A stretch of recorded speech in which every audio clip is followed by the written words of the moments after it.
मेरे अलावा किसी अन्य में कोई आस्था नहीं रखेगा, अनन्य भक्ति करेगा, केवल एक में आस्था रख के भक्ति करेगा।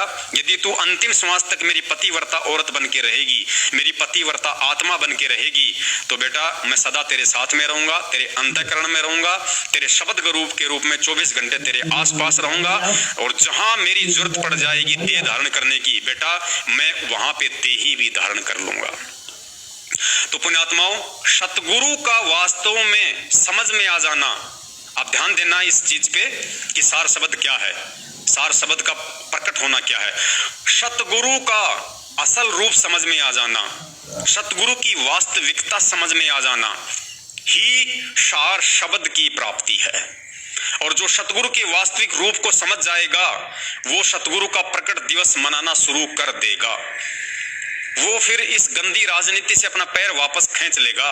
अगर कोई उसका भगत भी इस तरह की गंदी बातें करेगा, राजनीति वाली, आरक्षणबाजी वाली, गुंडों की सीबीआई जांच वाली, कुपात्रों को ज्योति पाठ दान धर्म देने वाली, अन्य किसी प्रकार से भक्तों को भ्रमित करने वाली, नित नए पीले पर्चों के माध्यम से भगत समाज को भ्रमित करने वाली, वो व्यक्ति उससे नफरत करने लगेगा ज्ञान आधार से कि ये व्यक्ति गुरु के ज्ञान आधार पे नहीं चल रहा है, भले ये मेरा भगत भाई है और आज के बाद इससे मेरा किसी प्रकार का कोई रिलेशन नहीं है, चाहे मेरा खुद का बाप ही क्यों ना हो, चाहे मेरा खुद का भाई क्यों ना हो। अगर ये गुरु के ज्ञान आधार से नहीं चल रहा है तो इससे मेरा किसी प्रकार का कोई भी आध्यात्मिक रिश्ता नहीं है।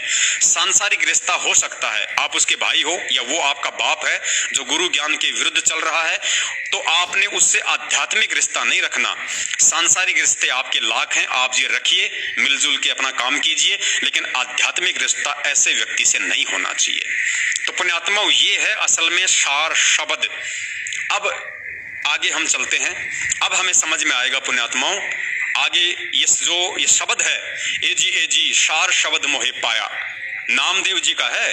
और ये नामदेव जी ने जो ये भजन गाया, जब उनको परमात्मा ने सार शब्द दे दिया, उनको लखाव करवा दिया, तो उस समय नामदेव जी इसी पृथ्वी लोक पे थे और उन्होंने इसी पृथ्वी पे जब उनके पैर थे